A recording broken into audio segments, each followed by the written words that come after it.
Well, good morning, everybody. They say that a day is a long time in politics. 12 hours is a long time when you're a Berwick Bandit Bullet fan. Let me first of all share this with you. I've got my Kyle Bickley hat on anyway, so I'm just going to take that off just for a moment so that I can do this and share with you. Let's just get it ready. There we go. Yeah, okay. Let's share that with you first of all, in case you haven't heard already. So I would like to thank, obviously, Gary Flint for coming on yesterday. Gary and George. Must have been quite difficult for Gary, because I would imagine that he obviously knew what was happening. And I have thanked him this morning and said, you know, many thanks for coming on and for handling it so well. He said, yeah, he enjoyed it, but it was, yes, it was some interesting questions along the way, obviously. But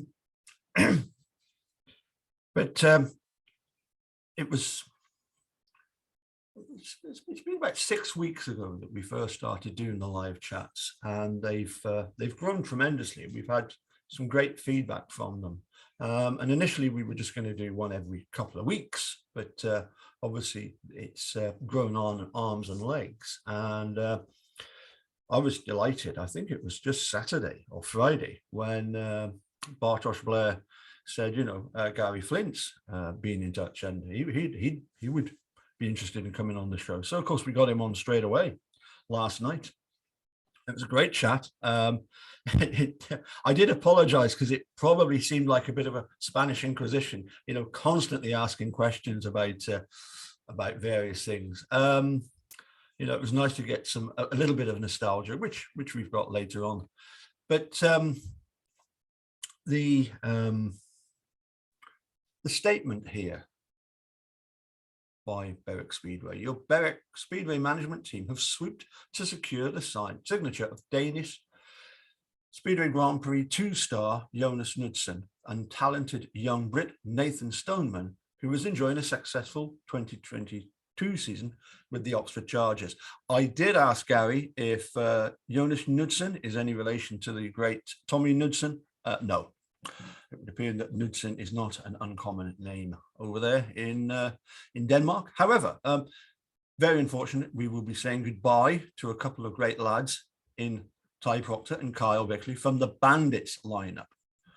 Now, I must admit, we've sort of backstage, we've been chatting about this for a while, about Ty, who Ty hasn't fully recovered from the neck and shoulder injuries sustained at Newcastle, and our popular Aussie has his sights set on a full fitness track return in 2023, which is great news. Gary added, we have mixed emotions with making a change at number 7, but after discussions with Kyle, we felt that his confidence is only being damaged more by continuing racing in the championship at the moment. And we would like him to build that confidence by continuing to lead the Bullets and pursue his under 21 and under 24 commitments. You know, I'll just point out, yes, there's been times when Kyle seems to have struggled, and then all of a sudden, just bam, you know, watch him in at Newcastle when he went out in, of course, he had a lot of work to do as reserve, and in one of the heats, he won it quite easily, you know, and of course, that thrilling ride against Craig Cook when Glasgow were here. So Kyle has got huge potential. There's no doubt about that. It is tricky, isn't it? You know, if you've got Ty who's injured and we need to make put somebody in to replace him, and then unfortunately because of the averages, you then have to get Kyle to make way. So yes, it's let's hope it's not long before Kyle is back in the Bandits as well. When Kyle is back on top of his game and feeling confident, there's no question that we will welcome him back when the time is right. But as a club, we have a duty of care to our riders, and there is no doubt that Kyle's confidence at championship level is at a concerning low point. and we don't want to see it diminish any further. Speedway is a dangerous game. When a rider isn't high on confidence, the risks are often higher, and we don't want to see Kyle not enjoying his racing at this level. Nathan will come into the side, and he is 100% battler, which is what we need. He's a great lad, riding well with the Oxford Chargers, and has had some good championship outings already this season. Ty has been totally committed to the club, and I can't give him enough credit for that. Unfortunately, his injuries sustained on a less than pleasant Newcastle track are causing him constant discomfort. And for the good of the team, and with Ty's support, we need to make a change to steady the reserve berth. And we are delighted to bring in young Jonas. Excuse me. Jonas, who is a good friend and rival of Leon, is doing great in Denmark, Poland, and the GP2 series, and he will be welcomed to Berwick with open arms. Although the British tracks are new to him, I'm confident he will crack on and score well. I expect full commitment from the team for the rest of 2022 campaign, and with a fully fit 7-man team for the first time in a very long time, we will be targeting points on the road, big home wins, and a strong run into the business end of the season. Pending the approval, your new lineup is as follows. And we were right, Chris and Jai and Leon as the 3 heat leaders. Theo, yep, inside Chris, that's good. Ricky and Jai together, that's good. And well, Leon with Nathan or Jonas, yep, looking good. Your About Speedway promotion would like to take this opportunity to thank our friends at Glasgow Tigers Speedway Club, who have been of great assistance in helping establish Jonas' visa for this. So, yep, good, fair play to them. And there's a picture of Jonas. And I did a little comment of my own, as you can see there. I've just had the great pleasure of chatting with Gary Flint last night. Tomorrow night, we will be welcoming Kyle Bickley, Dean Felton, and Kevin Little. And Sarah also added a comment. Didn't see this coming. Don't think any of us saw it coming. But some good changes there. At least we're going to have a 1-7 again with no guests.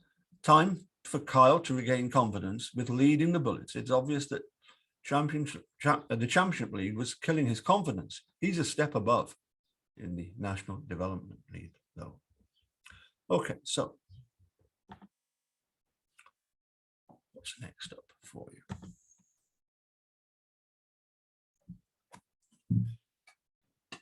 So we've done the club statement. Yeah.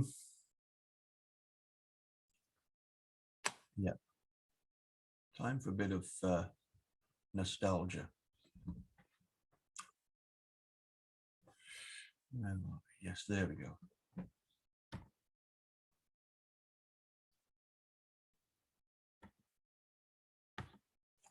I say I've got a great team here on the live chat with Greg Blair and Marty and James, and I've got an article of theirs, an interesting one where they discuss of all the guests, of all the riders that have ridden against the Bandits, not for it, but against the Bandits. Which ones would you have liked to have seen in our colours? And then we'll have a look at a few more things that I think are of interest. First of all, though, I did try, and I have made contact with Andrew Silver, and Andrew replied back that he would love to come on the show and have a chat with us. But unfortunately, he's not enjoying the best of health and is not doing any interviews at the moment until he recovers. So let's hope that at some point we will get Andy on. And just in case you were wondering about Andrew Silver, let's show you this. Let's share the sound. I wasn't actually following Speedway at this time. This is in 1987. This is the year before I started following Speedway. But let's see.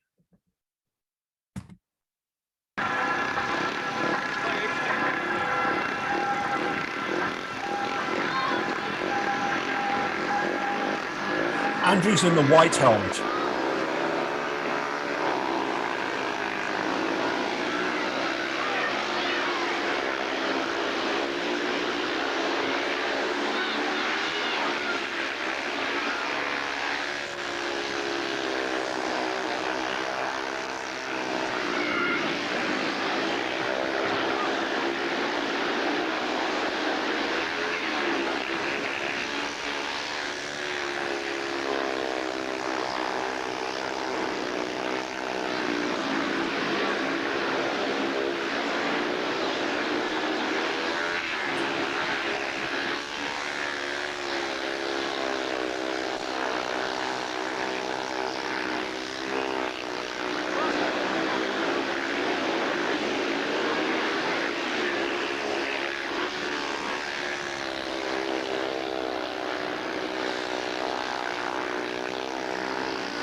I think you'll agree with me.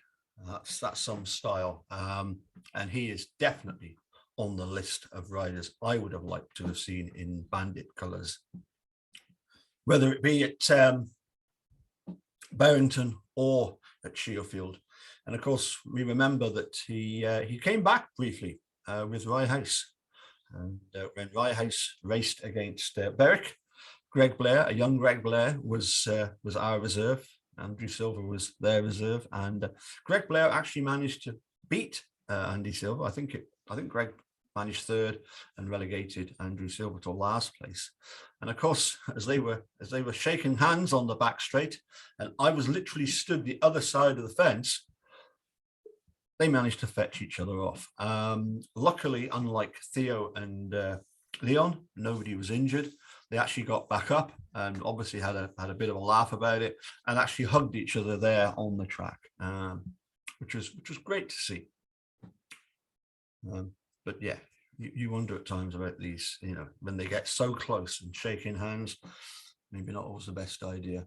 I'll make no apology for the fact, and we'll have a look at some more articles that are my favorite ever Bandit. For me, the greatest bandit of all time, Mark the Kid Courtney. So let's see if I can share another video with you. I started following, as I say, in 1988, but it was towards the back end of 1988 that I started following the Speedway at Berwick. So I never saw this at the time. And it's great, some of the footage that's out there.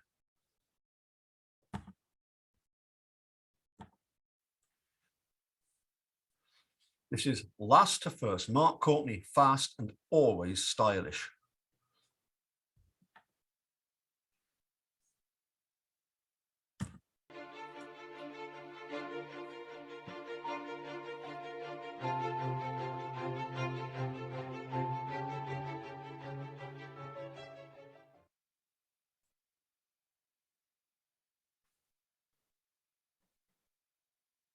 We start the second half, heat 10, with the National League 20 points down. And the Swedes, quite confident here, bringing in Bo Aron and Nicholas Carlson, their reserves, in place of Clay Jonsson and Krista Carlson there. The two Carlsons are not related, and in fact their names are spelled differently. But against them is Mark Courtney, who's dropped only 1 point so far, the best of the National League. Dropped a point in the opening race for Clay Jonsson. He hasn't got it to contend with this time. He's in the red helmet, lifts at the start, and Louis Carr in the blue helmet has all the advantage here, coming out ahead. He's looking for his partner, but in doing so, he's been overtaken by Bo Aron, who's one of the most promising of the Swedes, younger men. He's a reserve for the series, but he's looking extremely good, isn't he? And now he's been joined by his partner, Nicholas Carlson, up front, and there's quite a bit of traffic around here. Look at Courtney boring in, putting pressure on Carlson there to ease his way through to second place, where he can get a chance to have a go at Aron, who bobbled a little bit on the apex of that turn there, but it didn't throw him. He kept the bike tight there and didn't give Courtney any chance to get past him. Courtney swiftly ran the outside there, a brilliant overtake when all else fails, take a big handful of throttle and move to the outside, and that's exactly what he did.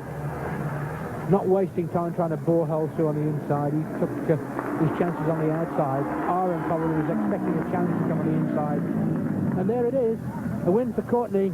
Second Aaron, a very spirited ride there from the young Swedish reserve. Carlson third of 3-3, a shared heat, making the scores now National League 20 and Sweden 40. Great stuff there by Mark Courtney, and many thanks to this this YouTube channel, which is the Martin Hepworth channel. I will leave the link in the description below. So that sorry, no, the video was uploaded 18th of May 2020. As I say, it was raced down at Cleveland Park back in 1988. Let's come back here then. Stop that. Next up, got a few more articles.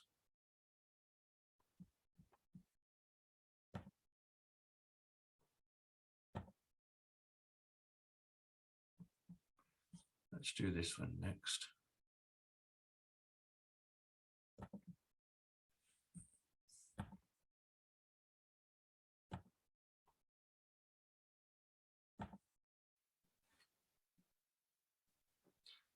As I say, I made contact with Kyle down at Plymouth actually, and said, you know, if you could possibly come on the show, and got in touch with him, and he said, yeah. And as I say, this has been arranged for tomorrow, 2 or 3 weeks ago. So it's great how it's all panned out. We'll look forward to having a chat with Kyle. I messaged him and said, you know, are you last night, are you okay for coming on? He said, yep, sure. So look forward to having, as I say, Kyle, along with, as I say, Dean Felton and Kevin Little.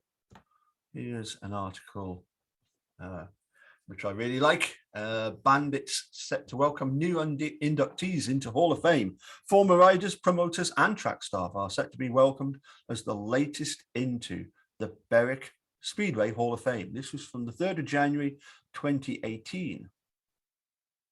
Let's come on down and see what it says. Obviously, picture there of, I believe that's Mike and Yvette Hope. Ex-riders, brothers Mark and Sean Courtney, Andy Meldrum and one-time captain Scott Lamb are set to join the likes of Steve McDermott, Rob Grant, Graham Jones, Wayne Brown, Super Mac, Adrian, David Meldrum, Victor, David Walsh, Blackie, Bruce Cribb, Alan Mogridge, Moggo, Mark Hall and Banger Bentley on the Roll of Honour.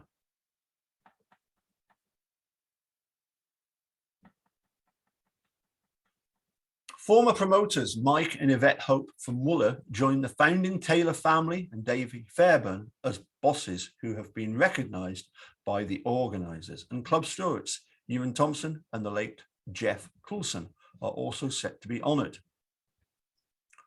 And I'd like to obviously go, you know who these riders are. We've got Andy Calbum and Andy Campbell, the Kid, Blackie, Granty, Scott Robson, Sean, Dave Walsh, Dave Fairburn, with a big shiny cup that we won in 1989. The interesting thing about that, of course, is that in that season, although that was our 7, we weren't able to track that team every time. In fact, I'm going to show you this now.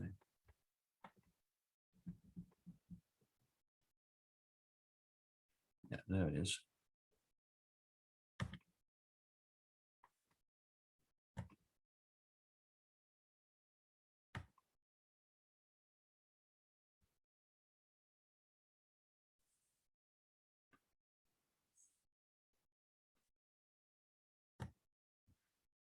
Let's just try that again.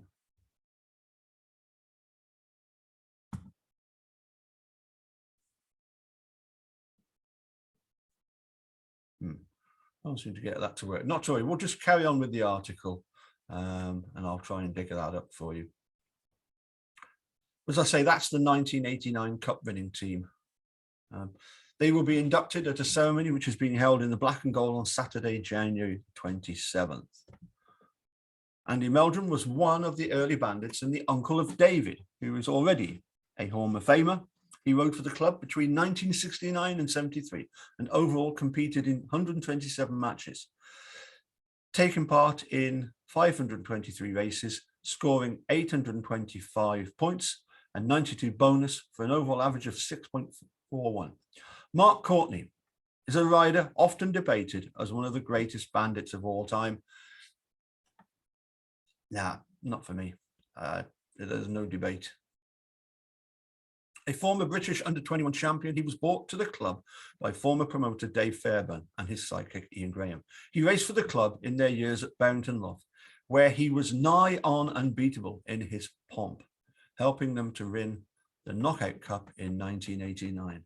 In all, he competed in 111 matches, rode in 726 races, scoring 1,394 points and 83 bonus points, at an average of an incredible 9.42. And he was actually the first bandit to ever finish a season on a 10-point plus average, which only Sir Richard Knight has done since. The former Bellevue and Leicester rider also scored no fewer than 16 full maximums and 7 paid maximums. Brother Sean joined Berwick in 1985 and was a solid, dependable middle-order rider. He was also a member of the KO Cup winning team against Poole. And of course, remember, we didn't just beat Poole in the Knockout Cup. We did the double over them, home and away. Sean, who also raced for Edinburgh and Glasgow, rode in 172 meetings, 717 races, scoring 948 points and a colossal 189 bonus points for an overall average of 6.3. He is still a regular visitor to Sheffield and lives and works locally. Oh, too quick.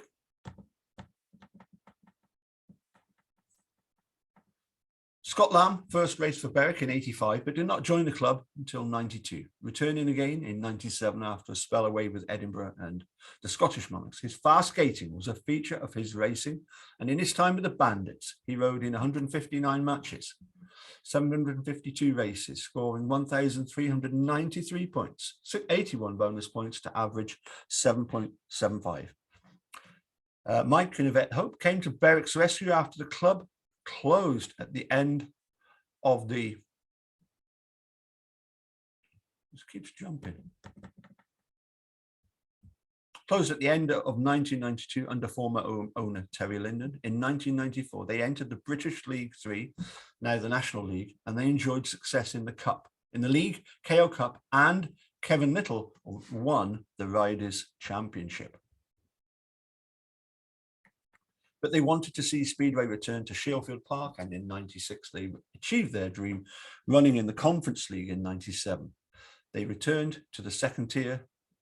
In 1997 they returned to the second tier, where the Bandits remain today. But at the end of the 98 season, they ended their tenure and were lost to the sport for almost 20 years. That's the Mike and Yvette, until they made a return as sponsors in 2017. Ewan Thompson has been around Berwick Speedway for almost 50 years, filling a number of roles, including pits gate steward, announcer, flag marshal, track marshal, pits helper, social club secretary, general labourer at both stadiums, and supporters club official. And obviously this Jeff Coulson is being honoured posthumously. Passed away in 2017. For 20 years, he was pit marshal at both Berrington and Sheffield, and was a very popular figure around the club. He was always there to offer a helping hand and will be fondly remembered for the many hours he gave to the Bandits. As his citation says, without folk like Jeff, Speedway would not survive. Now, how am I going to get this to you? Let's have a look. I'd really like to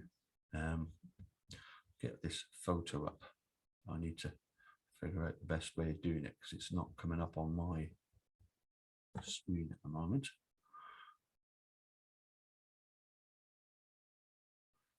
Okie dokie. Let's see.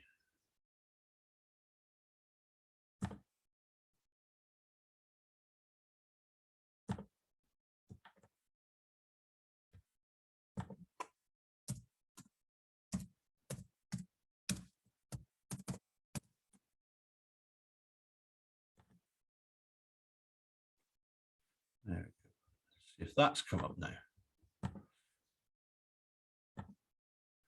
Indeed it has. I think it's interesting that, you know, Kyle is no longer Bandits number 7. But I don't think it'll be very long before he's back. And I'd just like to point out that although we think of the 89 winning team as being the 7 I've just mentioned, you've only got to look at this figure here to realize that in 89, this is Kevin Little, in 89, he actually rode 11 meetings for us, 31 rides, 13 points, 2 bonus for an average of 1.93. But, you know, he started off slowly, did the meetings that he could, and has gone on to become, I believe he's the only person who's ever ridden for all 6 of the most northerly Speedway teams. So really looking forward to having Kev, because I remember him as a youngster in that 89 season, 91. Now he was a member, obviously, of the Gold Cup winning team. You know, so his career definitely blossomed. And, you know, obviously we get injuries in the sport. I say, for all we know, it could be that, you know, somebody gets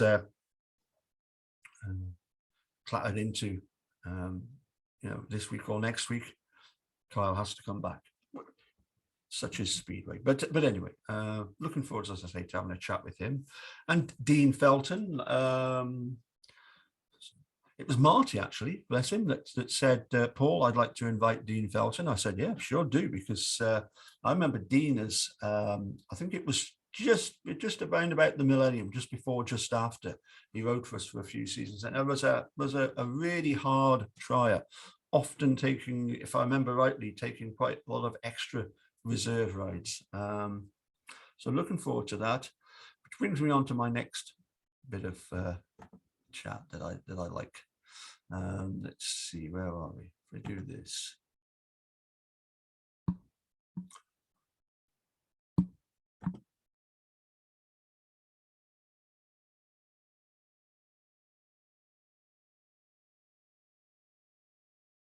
Yes, there we go. Okay, let's share this with you.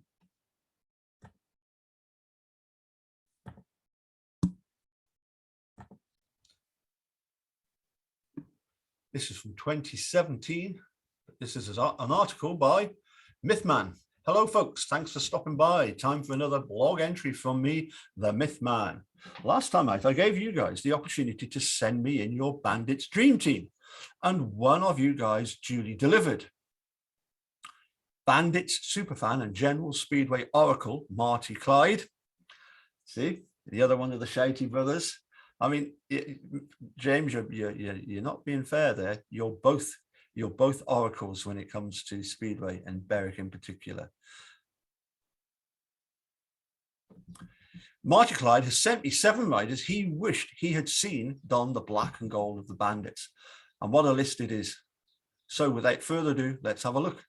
First up, Hans Nielsen, who raced for the Oxford Cheetahs in the 1991 Gold Cup final at Berrington Love.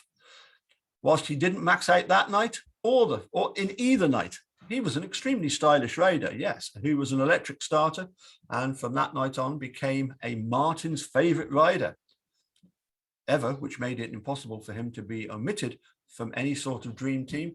Yeah, Hans Nielsen, record speaks for itself. Next up, Sean Wilson, who was always a tremendous visitor to Shieldfield, so much so that he held the track record for 10 years.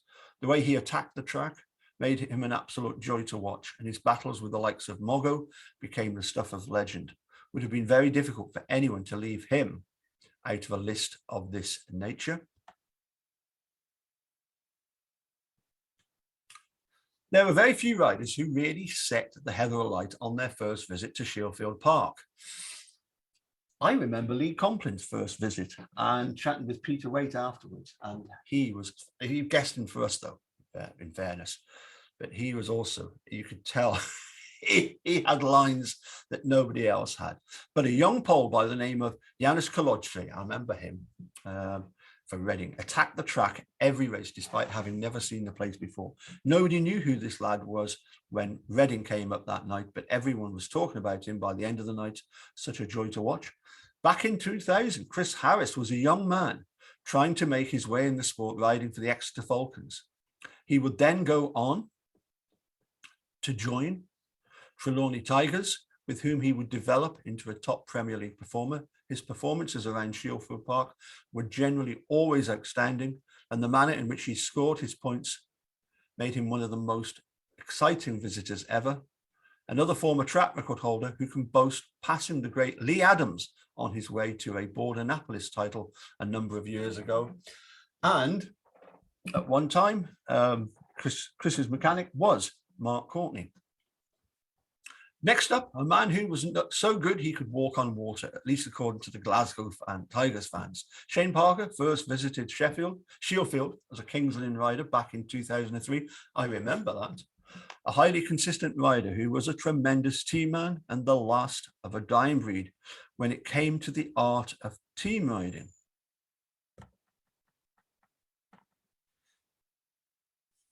Can't argue with this one. Despite having many family ties with the Berets, it is astonishing that Stuart Robson has never donned the black and gold during his long, distinguished career. Despite the Hull Vikings team boasting Scott Robson, Paul Thorpe and Alan Graham, Stuart Robson would top score that night. This trend would continue in his subsequent visits with Rye House and Newcastle in later years. Another rider who was and still is spectacular to watch around the big banked confines of Shieldfield Park.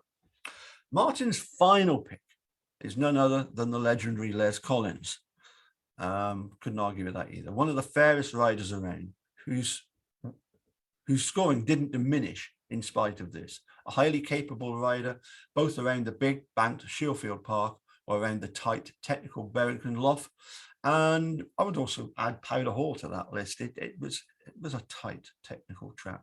An absolute master of pressuring his opponents into a mistake to pounce and pass. Although his scoring would dip a little later in his career, Uncle Les lost none of his on-track prowess. Honourable mentions go to Carl Stonehewer, Adam Shields, Joe Screens, Simon Stead. I would have loved to have seen Simon Stead riding for Berwick. Gary Havelock, Lee Lanham, and Mark Laram. I had the pleasure of seeing him score an 18-point maximum at Berwick. One of the best bits of riding. Well, sorry, one of the best examples of gating. He made 6 perfect starts, and even Mark Courtney couldn't catch up with him. Amazing, isn't it? That when he was 18 years old, he was doing that, and yet he's later on renowned as being somebody that didn't always make the starts, and then had to do it the hard way. Anyway, well, there you have it. Martin's dream team. Thank you to the man himself for submitting his team and helping me out greatly in the process. Think you can go better? You know how to get in touch. I certainly do. I've done my 1 to 7, but we'll save that for a later time.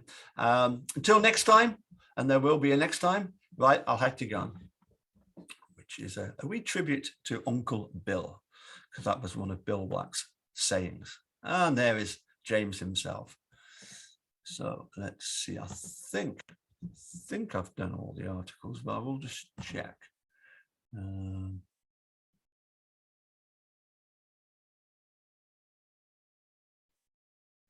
Yep, I think that's everything that I wanted to cover. And if not, I've saved a little bit for next time. So just to recap, let me just make sure. Yes, I've done a little list here. Thanks to Gary. Apologies for it being a bit of a Spanish Inquisition. Thank you to George Dodds. Obviously, thanks to Gary, who spoke candidly with us, even though he probably had something he would like to say, but couldn't. Many thanks to Kyle, who I got in touch with last night and said, "Are you still okay?" And he was fine, So we look forward to him really getting on in his career. And I must admit, when I watched him against Leicester in the double header, I almost got the impression he was kind of saving himself or looking forward to the National League match. So tomorrow night, Kyle with Kevin Little, and as I say, if Kyle wants to take a look at anybody, look at Kevin Little's career, because I say that 89 team, Kevin Little was very much part of that team. Doesn't always get the recognition for that one, but certainly the 91 Gold Cup winning team they do. As I say, Marty knows his stuff. Said I want to get Dean on and have a chat. I think it'll be interesting. And he said something interesting. He said that Dean always speaks well of his time with Berwick. Obviously enjoyed it. I've also got in touch with the commentator that was going to be the commentator down at Newcastle last night, Paul Bowen, who's done some one video in particular that I like. It's only about 10 minutes long. I'll put the link to that one. I'll put the link to all the videos that you've seen. The Andrew Silver, the Mark Courtney, and I'll put a link to this video by Paul Bowen, former Bellevue rider. And he's agreed to come on and have a chat with us. So really looking forward to seeing Paul as soon as possible. We've got so many other people lined up. We were hoping that Theo was going to make it yesterday. Adrian as well. He's hopefully coming on soon. Jai Etheridge, recently retired. Aaron Spud Summers. There's a fair few of them. Hoping to get Ollie Allen on soon. It would be great if we could get Simon Stead along with him, but we'll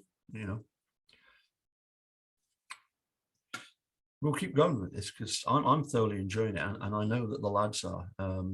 Greg, I like him being the front man, and having James and Marty to ask questions, but also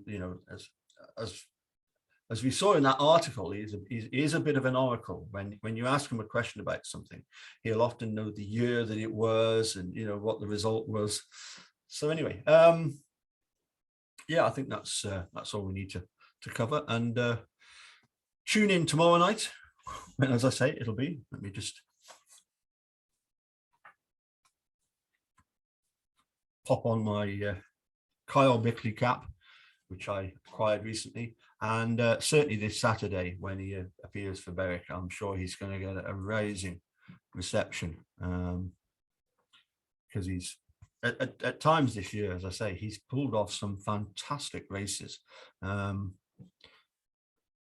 Maybe I think somebody was saying that last year, Jason Edwards, he certainly wasn't the force that he is this year. And it's just getting that confidence, isn't it? Anyway, we'll see you all tomorrow. Bye for now.